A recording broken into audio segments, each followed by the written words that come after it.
something happened around the entire country. It's called highway construction. And it was done in this way that often did not put people first, like the people who were in the cars. Sometimes it really didn't matter who you were, and in many cases it definitely broke down, who got the highways as opposed to who didn't. Totally broken down for the most part by class boundaries. In New York State, Robert Moses was the guy who was most responsible for literally changing the entire landscape of New York State. My community in the Bronx was actually right between two different, pretty wealthy areas, Westchester and Manhattan, and which meant that, between the people that lived in the Bronx in the middle, they kind of were in the way. So he created this ridiculous spaghetti network of highways, and often the way that it worked, people were told they had 1 month to leave their homes or their businesses before their buildings were torn down and a highway was put into it. This is one of the most controversial pieces of that landscape. Another thing happened. This is not the first financial, crisis that this country's been in, obviously. One of the more recent ones before this one came actually in the 1970s and 80s, where it happened all over the place, where banks were literally telling, as bank presidents, were literally drawing red lines around areas where they were not going to make any kind of investment. My neighborhood was one of those areas. They call them, this term was actually called redlining, literally red lines drawn there. And what happens, to a place if you don't make any kind of investment in it? It will fall into disrepair. We see that those kind of impacts, around here right now, at the very least. It was happening all over the place, and obviously it's still happening all over the country right now. Oh, and this is around the time I actually came in. I like to consider this an early networking picture.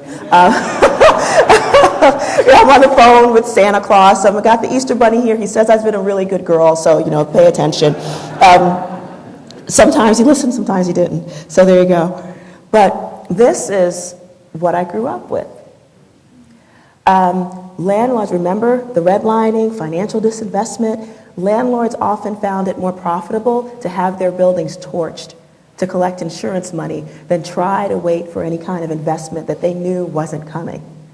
And so these kind of fires were commonplace, from the time that I can remember, from really early, like 6 or 7 years old. And this was what I grew up with.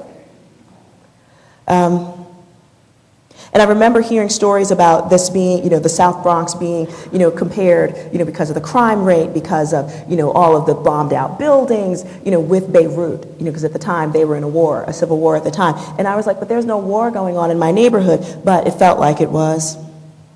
And in some cases, these were the playgrounds, schools actually took out things like playground equipment because they weren't trying to have any kind of liability. So these were our playgrounds.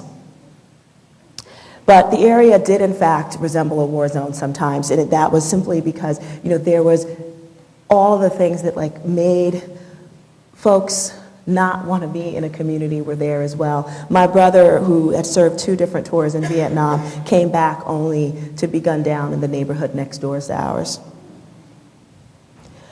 So all of that kind of financial disinvestment, people and businesses, being moved out, the redlining, all that stuff kind of paved the way, for all of the environmental burdens that later came to my community, all that we handled right here.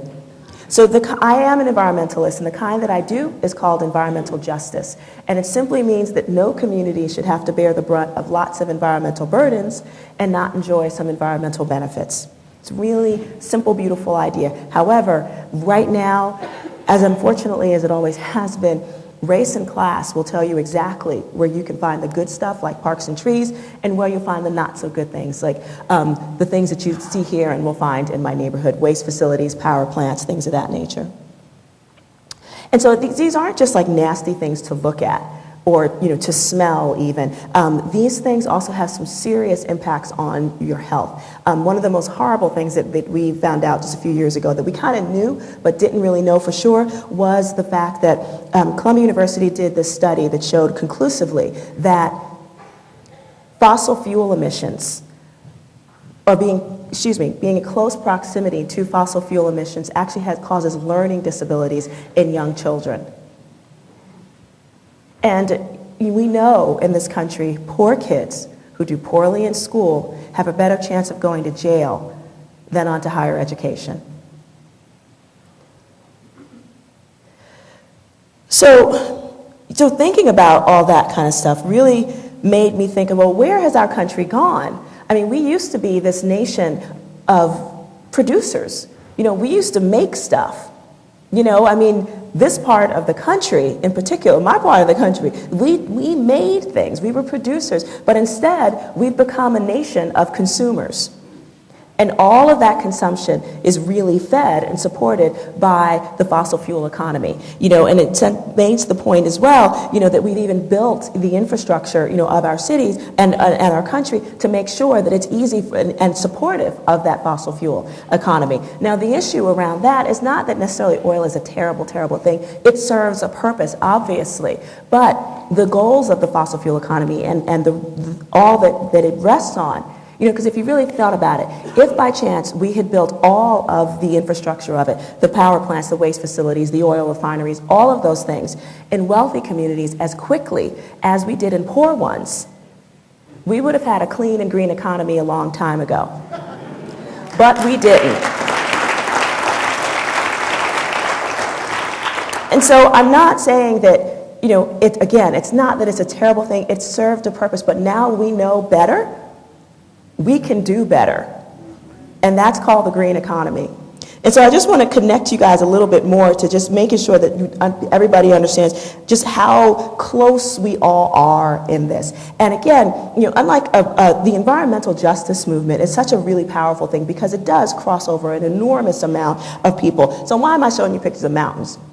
I mean, the Appalachian Mountains actually also are a part of this great state of yours as well, but this is often what happens to many mountains where folks discover that there's coal underneath them.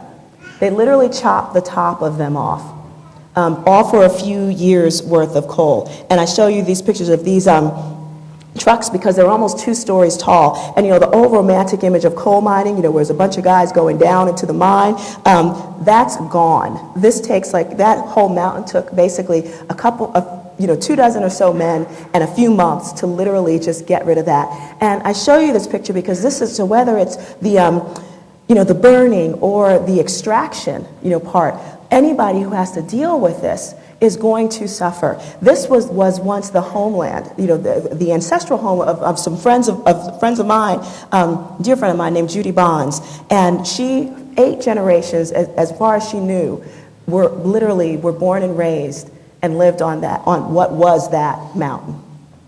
And she is now one of the nation's fiercest anti-mountaintop removal activists, actually I think in the world. And she's just this amazing, powerful, powerful woman. And for her, this is also about environmental justice, because she knows the impact that it's having around there. When she turns on her tap, and when many of her neighbors turn on the tap, I don't know, hope you can see it in this picture, but she's holding a jar of just a sample from a tap, in that county. The water comes out black.